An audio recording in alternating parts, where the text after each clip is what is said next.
نحمده ونصلي ونسلم على سيدنا ومولانا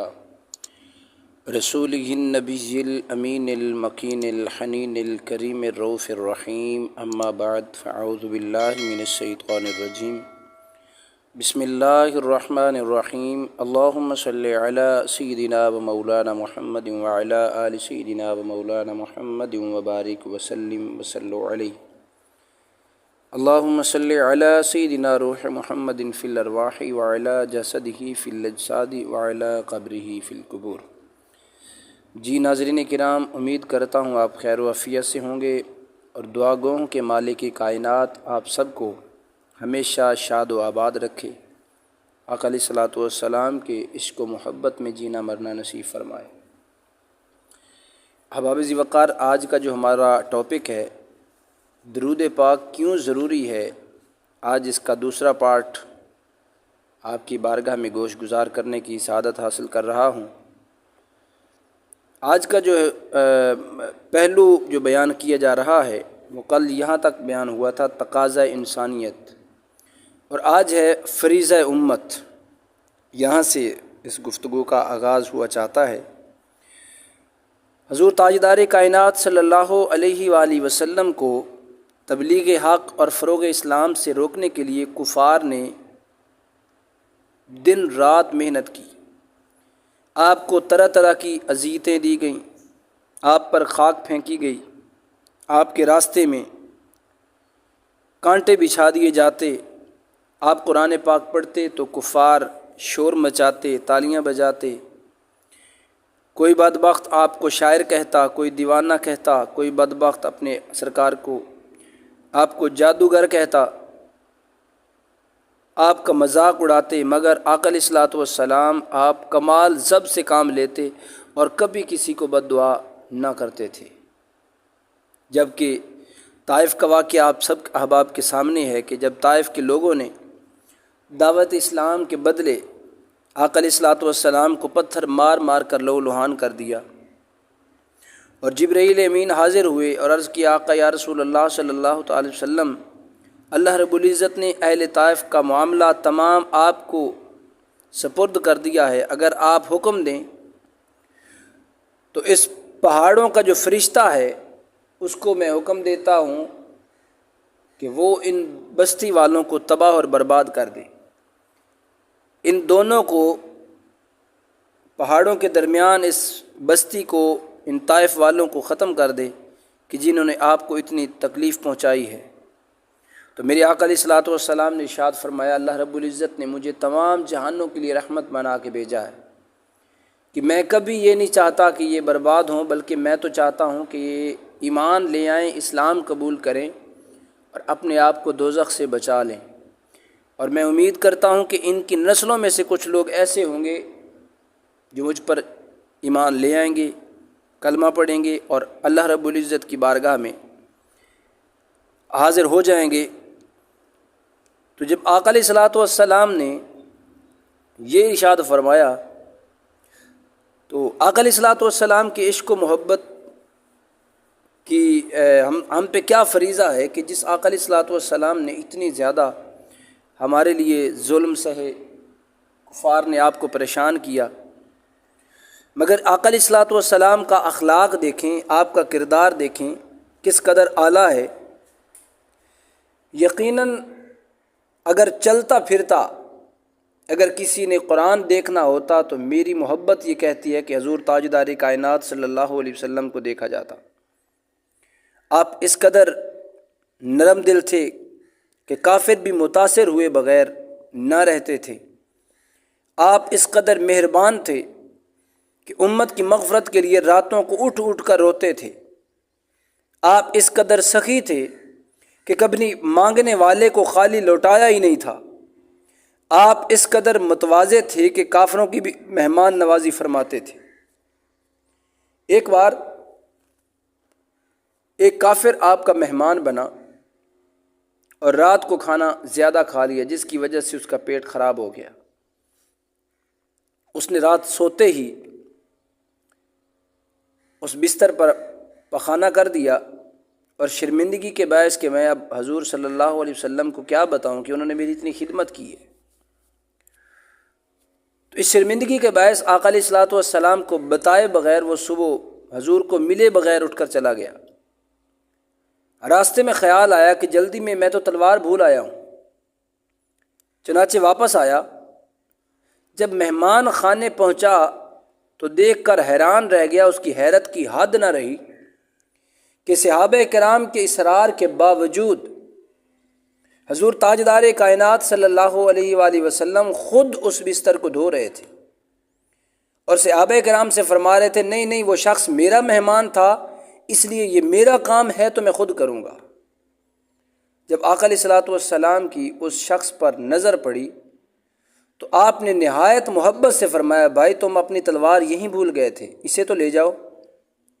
یہ الفاظ اس کے دل پر شبنم کے قطرے بن کے گرے اور دل سے کفر کا میل جو تھا وہ دھل گیا، آنکھوں سے غفلت کا پردہ اٹھ گیا اور وہ شخص اسی وقت کلمہ پڑھ کے حضور تاجدار کائنات صلی اللہ علیہ وآلہ وسلم کی غلامی میں آ گیا۔ یہ اوصاف حمیدہ پکار کر کہہ رہے ہیں کہ نبی محترم صلی اللہ علیہ وآلہ وسلم پر درود و سلام بھیجنا بے حد ضروری ہے۔ ہر امتی کا فریضہ ہے کہ وہ ایسے پیارے نبی پر پیارے پیارے الفاظ کے ساتھ انتہائی پیار سے درود و سلام کے نذرانے پیش کرے۔ شاہ جہان و فخر دو عالم صلی اللہ علیہ وآلہ وسلم، رحمت کامل خلق مجسم صلی اللہ علیہ وآلہ وسلم، شافع معشر مالک کوثر صلی اللہ علیہ وآلہ وسلم، ہادی برحق مرسل اکرم صلی اللہ علیہ وآلہ وسلم۔ ناظرین کرام، اگلا جو پہلو ہے وہ ہے شفاعت امت۔ کسی نبی کسی رسول نے اپنی امت کے بارے میں اتنا فکر نہیں کیا جتنا تاجدار کائنات صلی اللہ علیہ وآلہ وسلم نے اپنی امت کے بارے میں تھا۔ ایک مرتبہ آپ رونے لگے اور جبرائیل امین کے اللہ رب العزت کے حکم سے بارگاہ رسالت میں حاضر ہوئے۔ رونے کی وجہ پوچھی تو آپ نے ارشاد فرمایا، میں اپنی امت کی بخشش کے لیے رو رہا ہوں۔ یہ معلوم کر کے کہ جبرائیل امین کے اللہ رب العزت کی پاک بارگاہ میں حاضر ہوئے تو اللہ رب العزت نے جبرائیل کو حکم دیا کہ میرے حبیب صلی اللہ علیہ وآلہ وسلم کی بارگاہ میں جاؤ اور عرض کرو کہ اللہ رب العزت فرماتا ہے کہ آپ کو آپ کی امت کے معاملے میں ہم راضی کریں گے، آپ غم زدہ نہ ہوں۔ یہ مسلم شریف کی حدیث پاک بھی ہے اور مشکات شریف کی حدیث پاک۔ احباب ذی وقار، بات یہ ہے کہ اللہ رب العزت نے جبرائیل امین کو بھیجا کہ آقا علیہ الصلوۃ والسلام سے وجہ پوچھو۔ کسی کے ذہن میں سوال پیدا ہو سکتا ہے کہ کیا اللہ رب العزت کو علم نہیں تھا؟ بتانے کی ضرورت کیا تھی؟ مگر اللہ رب العزت اس فرمان کے تحت آقا علیہ الصلوۃ والسلام کا رونا، جبرائیل کو بھیجنا، اس کے پیچھے ایک راز تھا، اور وہ راز یہ تھا کہ اللہ رب العزت اگر وہ تو دلوں کی باتیں جانتا ہے، مالک کی کائنات ہو، مالک تو جان رہے تھے کہ محبوب کیوں رو رہا ہے، کیوں پریشان ہے، مگر اگر یہ آقا علیہ الصلوۃ والسلام کے پریشان ہونے کی وجہ سے، آقا علیہ الصلوۃ والسلام کے رونے کی وجہ سے جبرائیل امین نہ آتے اور آقا علیہ الصلوۃ والسلام پر اللہ رب العزت وہی بھیج دیتا کہ محبوب جیسے آپ راضی ہوں گے امت کے معاملے میں ہم ایسے ہی راضی کر دیں گے، تو بات تو پوری ہو جاتی، مگر اس امت کو کیسے خبر ملتی کہ ہمارے لیے آقا اتنے غمزدہ ہوا کرتے تھے؟ امت کو یہ کیسے میسج پہنچتا؟ تو مطلب اس کا یہ تھا، اللہ رب العزت نے جبرائیل امین کو اس لیے بھیجا کہ یہ امت ایسے ہی نہ سمجھ بیٹھے کہ ہم بس ایسے ہی بخشے جائیں گے اور ایسے ہی بخشے جائیں گے، مگر جب ان کی اللہ رب العزت کی چاہت یہ ہے کہ جب ان کے ذہن میں خیال آئے کہ ہماری بخشش کس وجہ سے ہو رہی ہے، تو پھر خود بخود ان کو یہ آقا علیہ الصلوۃ والسلام کا غمزدہ ہونا یہ بتائے گا کہ حضور آپ سے عشق و محبت کتنی کیا کرتے تھے۔ احباب ذی وقار، جو حضور پاک صلی اللہ علیہ وآلہ وسلم ہم سے اتنے درجے کی محبت کرتے ہیں، اتنے کمال درجے کی، آج کون کسی کے لیے روتا ہے؟ آج کون کسی کے لیے تڑپتا ہے؟ آج کون کسی کی آخرت کے لیے سوچتا ہے؟ کوئی بھی نہیں اتنا سوچتا، مگر قربان جاؤں آقا علیہ الصلوۃ والسلام کی ان آنسوؤں نے بتا دیا ہے کہ امت کا درد کس قدر تھا، امت کی محبت کس قدر تھی، امت کا عشق کس قدر تھا۔ اور دوسرا معنی یہ تھا کہ کوئی یہ نہ کہے کہ درود و سلام کب پڑھنا ہے، کتنا پڑھنا ہے، اس معاملے سے نکل کر جس طرح اللہ رب العزت کے محبوب نے امت کی محبت میں آنسوؤں کا حساب نہیں رکھا، غم کا حساب نہیں رکھا، تمام تکلیفیں برداشت کی ہیں، سب کچھ برداشت کیا ہے اس لیے کہ میری امت بخشی جائے، میری امت کو کوئی تکلیف نہ ہو، میری امت کو کوئی پریشانی نہ ہو، میری امت عذاب جہنم سے بچ جائے، میری امت خوف آخرت سے بچ جائے، میری امت عذاب قبر سے بچ جائے۔ اللہ رب العزت کی بارگاہ میں آنسو بہائے، اتنی محبت۔ اب رب بتانا یہ چاہتا ہے کہ اے میرے بندو، میرے محبوب نے تم لوگوں سے محبت کی، بے حد و بے حساب محبت کی ہے، بے حد و حساب آپ کے لیے روئے ہیں، آپ کے لیے غم زدہ ہوئے ہیں، آپ کی بخشش چاہتے ہیں، آپ کی مغفرت چاہتے ہیں، لیکن اب آپ کا بھی حق بنتا ہے کہ آقا علیہ الصلوۃ والسلام سے ٹوٹ ٹوٹ کر عشق کرو، حضور سے محبت کرو، حضور کے ترانے گاؤ، چلتے پھرتے حضور کا ذکر، اٹھتے بیٹھتے حضور کا ذکر، اپنے ہر عمل کے اندر آقا علیہ الصلوۃ والسلام کی سیرت طیبہ کو رکھو۔ میرے آقا نے پانی کیسے نوش فرمایا تھا، میرے آقا کھانا کیسے تناول فرمایا کرتے تھے، میرے آقا جب گلیوں میں چلتے تھے تو کیسے چلتے تھے۔ بتانے کا مقصد یہ تھا کہ میرے محبوب نے اس قدر تم سے محبت کی ہے، اب تمہارا بھی حق بنتا ہے کہ ہر لمحے محبوب کریم سے محبت کرنا، ہر لمحے محبوب کریم سے عشق کرنا۔ احباب ذی وقار، حضرت عبداللہ ابن عباس رضی اللہ تعالیٰ عنہ آپ فرماتے ہیں کہ نبی مکرم رؤوف الرحیم صلی اللہ علیہ وآلہ وسلم نے ارشاد فرمایا، روز محشر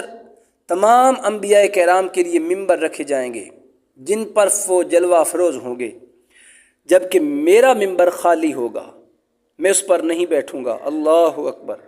کائنات کے مالک، جن کو مالک و مختار اللہ رب العزت نے خود بنایا ہے، اب دیگر سارے انبیاء کرام اپنی اپنی مسانید پہ تشریف فرما ہوں گے، اپنے اپنے ممبروں پہ ہوں گے، اپنی اپنی جلوہ گاہوں پہ بیٹھے ہوں گے، مگر میرے آقا فرماتے ہیں کہ میں نہیں بیٹھوں گا۔ اللہ اکبر۔ اب وجہ جانیے کہ آقا علیہ الصلوۃ والسلام کیوں نہیں بیٹھیں گے۔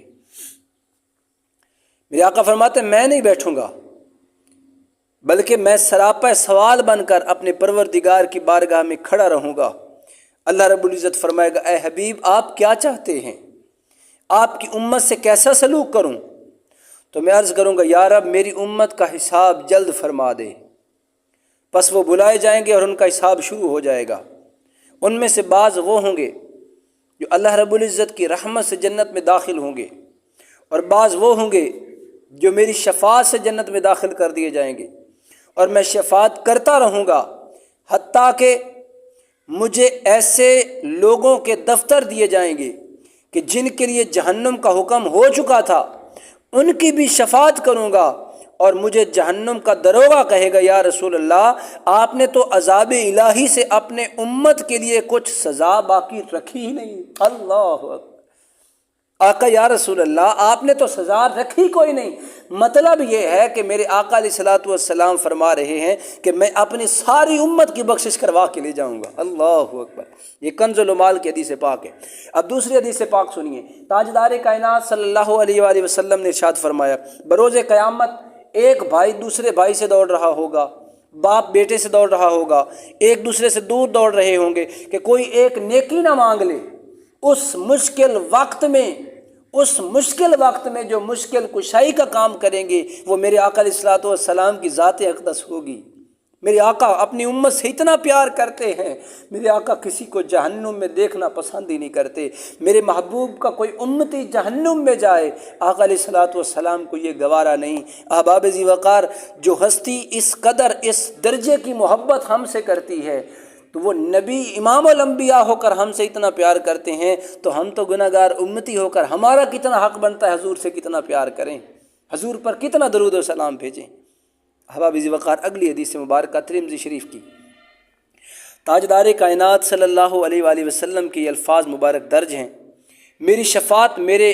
ان امتیوں کے لیے ہوگی جو گناہ کبیرہ کے مرتکب ہوں گے۔ کنز المال اس کی حدیث پاک ہے 399 صفحہ جلد نمبر 14۔ اس میں جامع صغیر کی دوسری جلد کے صفحہ نمبر 40 پہ آقا علیہ الصلوۃ والسلام کی یہ الفاظ مبارک درج ہیں کہ میں محشر کے روز زمین کے پتھروں اور درختوں سے بھی زیادہ انسانوں کی شفاعت کروں گا۔ اس حدیث مبارکہ سے معلوم ہوتا ہے تاجدار کائنات صلی اللہ علیہ وآلہ وسلم نہ صرف دنیا میں ہمارے محسن ہیں بلکہ آخرت میں بھی ہمارے محسن ہیں، ہمیشہ ہمارے محسن رہے ہیں۔ اس لیے ہر مسلمان مرد ہو یا عورت،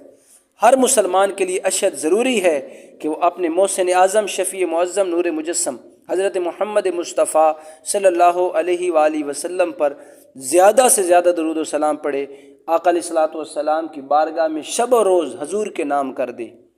احباب ذی وقار، درۃ الناصحین کے صفحہ نمبر 17 پہ یہ واقعہ درج ہے کہ ایک بزرگ نماز میں درود پاک پڑھنا بھول گئے۔ انہیں رات خواب میں آقا علیہ الصلوۃ والسلام کا دیدار ہوا تو آپ نے فرمایا ساری نیکیاں، ساری عبادتیں، ساری دعائیں روک دی جاتی ہیں جب تک مجھ پر درود پاک نہ پڑھا جائے۔ سن لے، اگر کوئی بندہ قیامت کے دن بارگاہ الہی میں سارے جہاں والوں کی نیکیاں لے کر حاضر ہو جائے اور ان نیکیوں میں مجھ پر درود پاک نہ ہو تو ساری نیکیاں اس کے منہ پر مار دی جائیں گی اور ان میں سے کوئی ایک نیکی بھی قابل قبول نہیں ہوگی۔ اللہ اکبر! جو درود پاک نہیں پڑھتے اور جنہوں نے آج تک نہیں پڑھا ان کے لیے لمحہ فکر ہے کہ جو نہیں پڑھتا اس کی حج۔ اور آقا کریم نے فرمایا کہ پوری زندگی کی اور پوری کائنات کے لوگوں کی نیکیاں اکٹھی کر کے لے آئے، یعنی جتنی پوری کائنات کی نیکیاں ہیں اتنی نیکیاں کوئی ایک بندہ لے کے آ جائے مگر درود و سلام نہ پڑھا ہوا ہو تو ان کی وہ نیکیاں قابل قبول نہیں ہوں گی۔ اس کا مطلب یہ ہے کہ آپ کوئی بھی نیک عمل کریں تو اس پر مہر سمجھیں کہ جب حضور کی ذات پر درود و سلام پڑھا جاتا ہے، مہر لگ جاتی ہے اس نیکی کی قبولیت پہ جب درود و سلام پڑھا جاتا ہے۔ ان احادیث و واقعات و حقائق سے اس سوال کا واضح جواب پیش کر رہے ہیں کہ درود پاک کیوں ضروری ہے، اور ان کا مطالعے کے بعد، ان کو سماعت فرمانے کے بعد ہم اس نتیجے پہ پہنچے ہیں کہ درود پاک اشد ضروری ہے۔ وہ ذات جس نے دہر میں توحید عام کی، وہ ذات مستحق کے درود و سلام کی۔ ناظرین کرام، یہ تھا آج کا ہمارا کہ آقا علیہ الصلوۃ والسلام کی بارگاہ میں درود و سلام پڑھنا کیوں ضروری ہے۔ حصول برکت کے لیے ایک درود پاک آپ کے گوش گزار کرتے ہیں۔ اس کے بارے میں آقا علیہ الصلوۃ والسلام نے ارشاد فرمایا کہ جو شخص ہر روز صبح کو 10 مرتبہ یہ درود پاک پڑھتا ہے تو اس کی وجہ سے تمام مخلوق کے اعمال کی مثل ثواب اس بندے کو حاصل ہوتا ہے۔ آئیے ذرا وہ درود و سلام سماعت فرمائیے۔ بسم اللہ الرحمن الرحیم، اللہم صل وسلم علی سیدنا و مولانا محمد النبی عدد من صلی علیہ من خلقک، وصل علی سیدنا و مولانا محمد النبی کما ينبغی لنا ان نصلی علیہ وسلم علی سیدنا محمد النبی کما امرتنا ان نصلی علیہ۔ اس کا ایک مرتبہ ترجمہ سماعت فرما رہے ہیں۔ اے اللہ، درود و سلام بھیج ہمارے تاجدار کائنات نبی مکرم شفیع معظم صلی اللہ علیہ وآلہ وسلم پر اس تعداد کے مطابق جو تیری مخلوق نے درود پاک ان پر پڑھا، اور درود و سلام بھیج اس نبی مکرم صلی اللہ علیہ وآلہ وسلم پر جیسا کہ ہماری طرف ان کے لائق ہے اور ہم ان پر درود بھیجیں۔ اور اے اللہ، درود و سلام بھیج ہمارے نبی مکرم رؤوف الرحیم صلی اللہ علیہ وآلہ وسلم پر اس جیسا کہ جیسا تو نے حکم دیا ہے کہ ہم ان پر درود و سلام پڑھیں۔ جی ناظرین کرام، میں امید کروں گا کہ آج کی یہ ویڈیو آپ کو پسند آئے گی۔ اب آپ ویڈیو پسند آئے تو برائے مہربانی ویڈیو کو لائک کر دیں، اگر چینل پہ آپ نئے ہیں تو چینل کو سبسکرائب کر دیں، ساتھ میں لگے بیل آئیکن کو ضرور پریس کریں تاکہ میری ہر آنے والی ویڈیو کا نوٹیفیکیشن آپ سب کو مل سکے۔ اللہ رب العزت آپ کا حامی و ناصر ہو، ہمیشہ شاد و آباد رہیں۔ میسج میں نے پہلے بھی دے دیا، مگر ایک بار پھر عرض کر رہا ہوں کہ جتنا ہو سکے حضور تاجدار کائنات پر درود و سلام پیش کیا کریں۔ السلام علیکم ورحمۃ اللہ تعالی وبرکاتہ۔